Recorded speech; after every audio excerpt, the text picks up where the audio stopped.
Studio धर्मा की एक और पेशकश में आपका स्वागत है। आज हम आपको बताएंगे उत्तर प्रदेश के कस्बे कैराना के बारे में।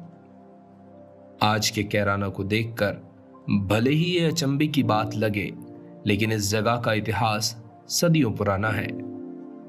एक दौर था जब इस जमीन की मोहब्बत में बादशाह जहांगीर खिंचा चला आया था।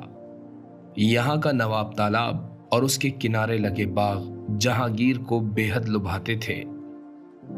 मुगल दौर में कैराना अपनी बेमिसाल हिकमत और सफल इलाज के लिए मशहूर हुआ करता था। अबुल हसन के नाम से जाने जाने वाले हकीम, जिनका असल नाम शेख हसन हस्सू था, वो यहाँ के बेहद मशहूर हकीम हुआ करते थे। शेख हसन का ताल्लुक शेखजादों के परिवार से था जो भारतीय मुसलमान थे। शेख अबुल हसन बहुत कम उम्र में ही मुगल दरबार से जुड़ गए थे, जब उन्होंने अपने पिता के साथ बादशाह अकबर की जख्मी हालत को सही करने में सहायता प्रदान की। वहीं से शेख अबुल हसन और जहांगीर की दोस्ती का भी आगाज हुआ। जब जहांगीर मुगल तख्त पर विराजमान हुए तो उन्होंने शेख अबुल हसन को मुकर्रब खां की उपाधि दी। मुकर्रब एक अरबी का शब्द है जिसका अर्थ है करीब रहने वाला दोस्त। जहांगीर और मुकर्रब खां की दोस्ती काफी लंबी चली। साल 1617 था जब मुकर्रब खां गुजरात के सूबेदार के रूप में नियुक्त हुए। 1618 से 1622 तक वो बिहार के गवर्नर रहे और उसके बाद उन्हें 1 वर्ष के लिए आगरा प्रांत का शासन दिया गया। आखिर में जब मुगल बादशाह शाहजहां का दौर शुरू हुआ तो 1628 में मुकर्रब खां को सेवा से हटा दिया गया।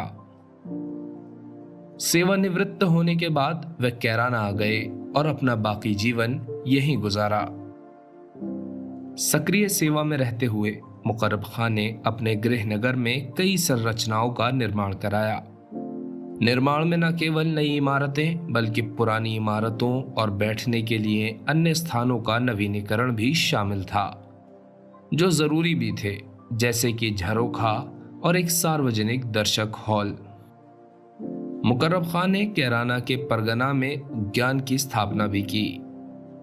बताते हैं कि उस बाग में 9 लाख पेड़ हुआ करते थे। 1619 में जब मुकर्रब खां को बिहार के सूबेदार के रूप में तैनात किया गया था तो जहांगीर ने कैराना में मुकर्रब खां के बाग का दौरा किया। उस जगह की खूबसूरती से वह इतना प्रभावित हुआ कि उसने 1620 में दोबारा से बगीचे का दौरा किया।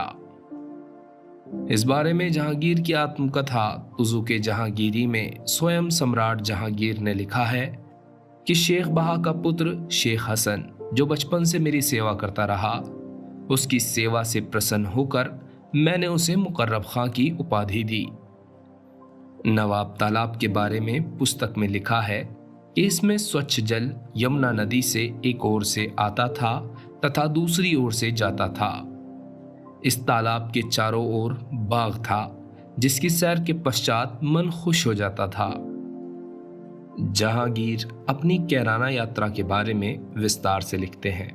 21 तारीख को कैराना में आने की सादतमंदी का इत्तेफाक हुआ।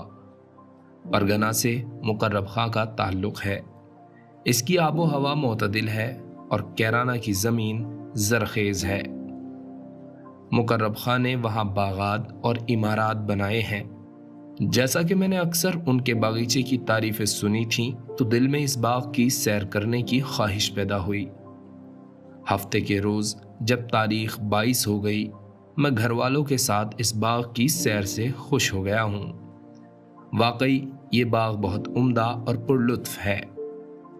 एक पक्की दीवार के भीतर 140 बीघे तक फूलों की क्यारियां बिछाई गई हैं। बगीचे के बीच में उसने 220 गज लंबा और 200 गज चौड़ा एक तालाब बनवाया है।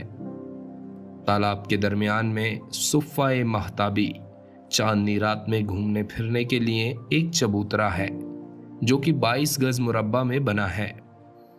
गर्म या ठंडे मौसम का कोई भी ऐसा पेड़ नहीं है जो उसमें ना पाया जाता हो। फारस के फलदार पेड़ों में से मैंने हरे पिस्ता के पेड़ और सुंदर सनोवर के पेड़ देखे। इस जैसे पेड़ मैंने पहले कभी नहीं देखे थे। इसके अलावा भी बादशाह जहांगीर ने कैराना की तारीफ में अलग अलग दस्तावेजों में अपनी बात लिखी है, किंतु आज परिस्थिति बिल्कुल विपरीत है। सदियों का इतिहास समेटे इस जगह का हाल रद्दी में पड़ी किसी पुरानी कीमती किताब की तरह हो गया है। नवाब तालाब में आज केवल भैंसें नहाती दिखाई देती हैं। आसपास की सारी गंदगी यहीं इकट्ठा होती है और नालियों का पानी भी इसी में आकर जमा होता है। अधिकांश बाग आज भूमाफियाओं के कब्जे में हैं। उस वक्त के बाग का नामो निशान नहीं बचा है और महल जिसका कुछ हिस्सा देखने को मिलता है वह भी खंडर हो चला है।